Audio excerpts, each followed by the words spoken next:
dreptății absolute, aici și acum.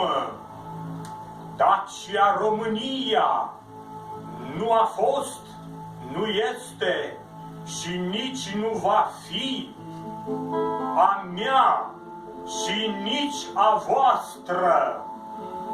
Dacia România nu a fost, nu este și nici nu va fi a Imperiului Roman, a Imperiului Tătar, a Imperiului Austro-Ungar, a Imperiului German, a Imperiului Slav, a Imperiului American, a Imperiului Uniunii Europene, a Imperiului Arab, Chinez sau Evreu sau altele viitoare.